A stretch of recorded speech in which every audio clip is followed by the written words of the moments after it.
Ya es impresionante desde aquí, pero la mejor vista se tiene desde las residencias privadas. ¿La jefa tiene una residencia privada en el complejo? Pregunto. Sí, es una área separada y exclusiva, que no admite reservas.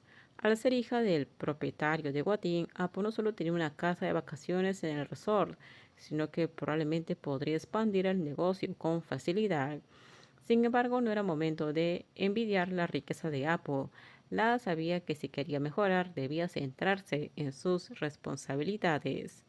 Piprin, el evento de esta noche es para 25 personas, ¿no? Iré a consultar los detalles con el personal de la cocina.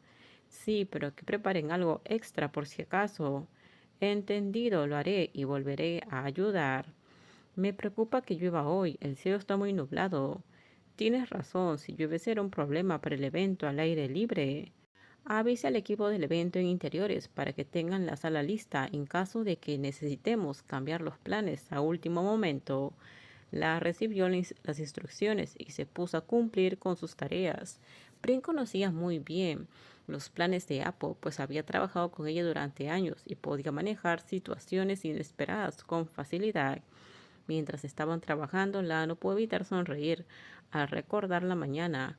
Apple le había enviado un mensaje con una pegatina avisándole que había llegado al departamento a recogerla. Desde que intercambiaron contactos, Apple parecía más activa en los mensajes. Sin embargo, en persona, Apple era muy diferente, callada y reservada. Si la no iniciaba una conversación, el silencio se apoderaba de ella. Por un momento pensó en sugerirle a Apo que aparcara el auto para poder hablar por mensaje, ya que así parecía más cómoda.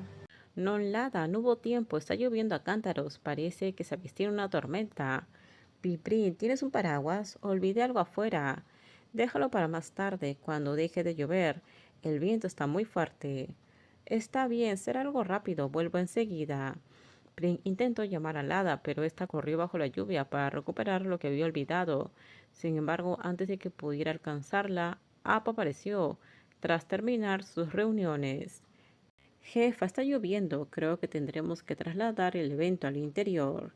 Señorita Prin, encárgate de eso. ¿Buscas a alguien, jefa? Lada, ¿no está contigo? Dijo que olvidó algo afuera y fue a buscarlo, pero aún no ha vuelto. Espera, jefa, está lloviendo. ¿A dónde va? Antes de que Prin pueda detenerla, Apo salió corriendo, siguiendo a Lada, sin molestarse en coger un paraguas ni protegerse de la lluvia. Prin solo podía observar con preocupación, incapaz de contener a ninguna de las dos. Hace un momento la lluvia no era tan fuerte. Lada murmuró para sí misma en medio de la tormenta. Al principio pensó que correr a toda prisa a buscar lo que había olvidado no la dejaría demasiado empapada. Sin embargo, la lluvia fue tan intensa que terminó completamente empapada de pies a cabeza. Estaba claro que al regresar dejaría un rastro de agua tras ella. Así que aquí es donde lo dejé. Encontró su bolso en el banco donde lo había dejado. Prim probablemente no lo había visto y por lo tanto no lo había guardado. Dentro de su bolso había objetos personales importantes, incluido su teléfono. Si se mojaba podría romperse y no podría contactarla temporalmente. Además no podría recibir mensajes de la persona que parecía mucho más elocuente por escrito que hablando en persona. Hace frío, será mejor que regrese pronto. Tras recoger lo que necesitaba, La se preparó para regresar corriendo, pero el fuerte viento lo dificultó más de lo esperado. De repente el viento derribó el arco de flores decorativo, instalado para recibir a los invitados VIP del evento nocturno. Sorprendida se quedó paralizada, incapaz de reaccionar a tiempo para evitar el accidente. Lada, cuidado. ¿Estás bien? ¿Te lastimaste? No tenía ni idea de cuánto tiempo llevaba Apo allí.